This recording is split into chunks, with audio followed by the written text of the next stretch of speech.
Hi everyone สบายดีทุกท่านคลิปวิดีโอบทเรียนนี้ครูตุ้ยสิมาแบ่งปันบทเรียนให้ฮู้เกี่ยวกับรายการอาหารเที่ยง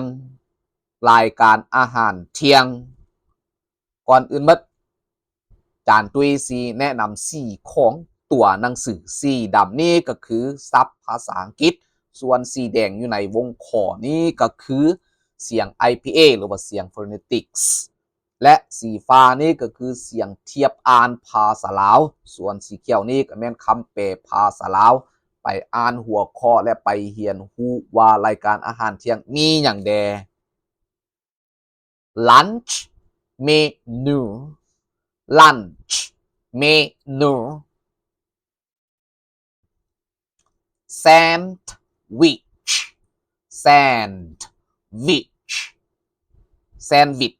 sandwich เมื่อเฮาฮู้คำศัพท์แล้วเฮาก็มาตั้งเป็นคำถามและคำตอบให้มันได้โดยเฉพาะเฮาฝึกตั้งคำถามฝึกตอบในการสนทนากัน What will you have for lunch? What will you have for lunch? อาหารเที่ยงเจ้าจะกินกับหยังอาหารเที่ยงเจ้าจะกินกับหยัง I will have a sandwich for lunch. I will have a sandwich for lunch. ค่อยจะรับประทานแซนด์วิชสำหรับอาหารเที่ยงค่อยจะรับประทานแซนด์วิชสำหรับอาหารเที่ยงwrap ข้าวนมห่อข้าวนมพันข้าวนมห่อข้าวนมพัน What will you have for lunch? What will you have for lunch? อาหารเที่ยงเจ้าจะกินกับหยังอาหารเที่ยงเจ้าจะกินกับหยัง I will have a wrap for lunch. I will have a wrap for lunch. ค่อยจะรับประทานข้าวนมห่อสำหรับอาหารเที่ยงค่อยจะรับประทานข้าวนมห่อสำหรับอาหารเที่ยง salad ยำสลัด What will you have for lunch? What will you have for lunch? อาหารเที่ยงเจ้าจะกินกับหยังอาหารเที่ยงเจ้าจะกินกับหยัง I will have salad for lunch.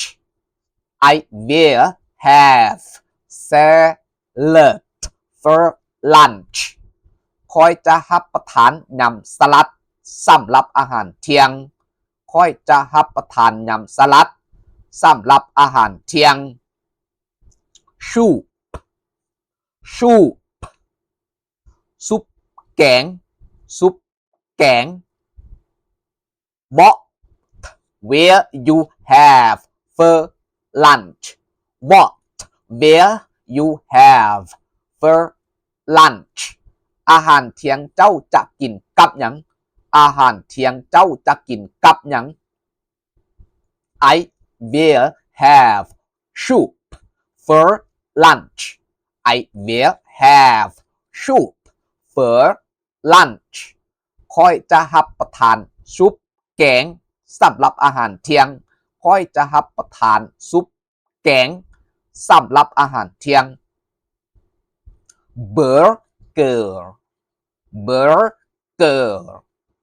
hamburger What will you have for lunch? What will you have for lunch? อาหารเที่ยงเจ้าจะกินกับหยังอาหารเที่ยงเจ้าจะกินกับหยัง I will have a burger for lunch. I will have a burger for lunch ค่อยจะรับประทานแฮมเบอร์เกอร์สำหรับอาหารเที่ยงค่อยจะรับประทานแฮมเบอร์เกอร์สำหรับอาหารเที่ยง chicken breast chicken breast อกไก่อกไก่ What will you have for lunch What will you have for lunch อาหารเที่ยงเจ้าจะกินกับหยังอาหารเที่ยงเจ้าจะกินกับหยัง I will have a chicken breast for lunch I will have a chicken breast for lunch ค่อยจะรับประทานอกไก่สำหรับอาหารเที่ยงค่อยจะรับประทานอกไก่สำหรับอาหารเที่ยง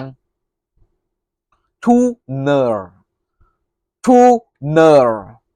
ปลาทูน่าปลาทูน่า What will you have for lunch What will you have for lunch อาหารเที่ยงเจ้าจะกินกับหยังอาหารเที่ยงเจ้าจะกินกับหยัง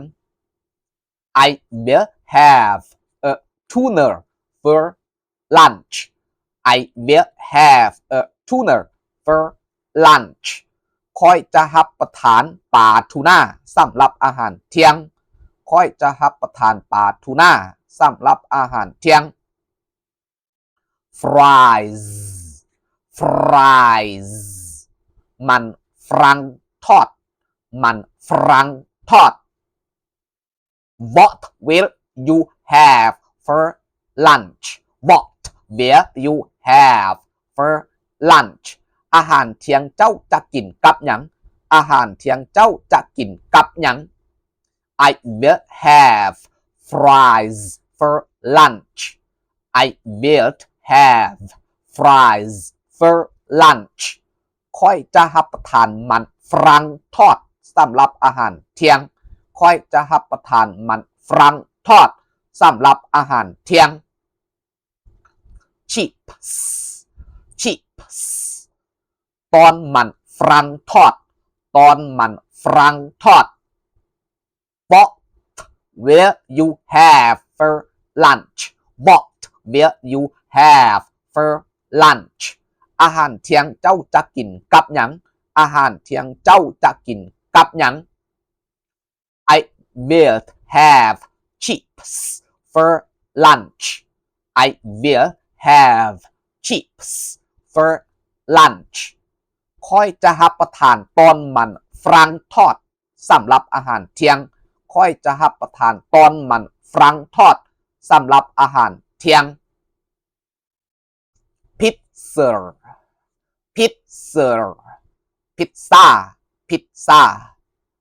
What will you have for lunch What will you have for lunch อาหารเที่ยงเจ้าจะกินกับหยังอาหารเที่ยงเจ้าจะกินกับหยัง I will have pizza for lunch I will have pizza for lunch ค่อยจะรับประทานพิซซ่าสำหรับอาหารเที่ยงค่อยจะรับประทานพิซซ่าสำหรับอาหารเที่ยงขอบใจหลายๆสำหรับท่านผู้เรียนที่กดไลค์กดแชร์กดกระดิ่งกด Subscribe ช่องทาง YouTube TikTok Facebook Page ให้ครูตุ้ยเพื่อเป็นกำลังใจให้ครูตุ้ยสร้างคลิปวิดีโอบทเรียนใหม่ๆออกมารับใส่ทานผู้เรียนขอบใจหลายๆเด้อ